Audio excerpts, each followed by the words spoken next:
বৰ্তমান apex bank এটা জাতীয় অনুষ্ঠান, এটা লুণ্ঠনৰ আড্ডা হৈ গৈছে, য'ত বিজেপি দলৰ বিধায়ক আৰু চেয়াৰমেন হৈ আছে আৰু ডাইৰেক্টৰ মুখ্যমন্ত্ৰী হিমন্ত বিশ্ব শৰ্মা ডাঙৰীয়া হৈ আছে।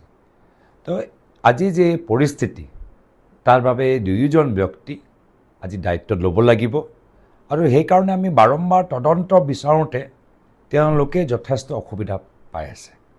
যদি একো কথা নাই, একো কথা লুকাবলৈ নাই, তেতিয়া আমি বাৰম্বাৰ কৈ আছোঁ এটা তদন্ত হওক। বহুত অভিযোগ উত্থাপন হৈছে। আমালোকৰ বাবে এটা যথেষ্ট এটা ডাঙৰ প্ৰশ্ন আমি সুধিবলৈ বিচাৰিছোঁ যে এই লুণ্ঠন কাৰ বাবে? কোনোবা যদি চেয়াৰমেনৰ ঘনিষ্ঠ হ'লেই বা ডাইৰেক্টৰ মুখ্যমন্ত্ৰী হিমন্ত বিশ্ব শৰ্মা ডাঙৰীয়া ঘনিষ্ঠ হ'লেই এপেক্স বেংকৰ লোনবোৰ পাই থাকে নেকি? বা নিজৰ কাবাকজনক সহায় কৰিবলৈ IT কণ্ট্ৰেক্টৰ এই মূল্যবোৰ তেওঁলোকে দুগুণ বৃদ্ধি কৰিব পাৰে নেকি? এই বিভিন্ন কথা অভিযোগ উত্থাপন হৈছে। ভিজিলেন্স ফালৰ পৰাও তেওঁলোকে ইনফৰমেশ্যন বিচাৰিছে, তথ্য বিচাৰিছে, কিন্তু ভিজিলেন্স কমিশ্যনাৰ, ভিজিলেন্স অফিচক যি উত্তৰ দিব লাগিছিল আজিলৈকে তেওঁলোকে উত্তৰ দিয়া নাই।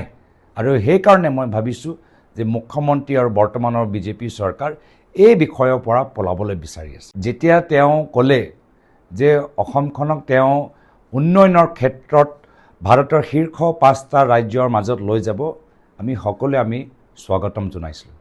কিন্তু যেতিয়া আমি দেখা পালোঁ ছাষ্টেইনেবল ডেভেলপমেণ্ট গ'লছৰ ক্ষেত্ৰত অসম শীৰ্ষৰ তালিকাত নাই, তলত আছে, তেতিয়া আমি লজ্জিত হৈছোঁ। বাৰম্বাৰ তেওঁলোকৰ যি ধৰণৰ কথাবোৰ তেওঁ ব্যৱহাৰ লৈ অসমৰ জনসাধাৰণ লজ্জিত হৈছে।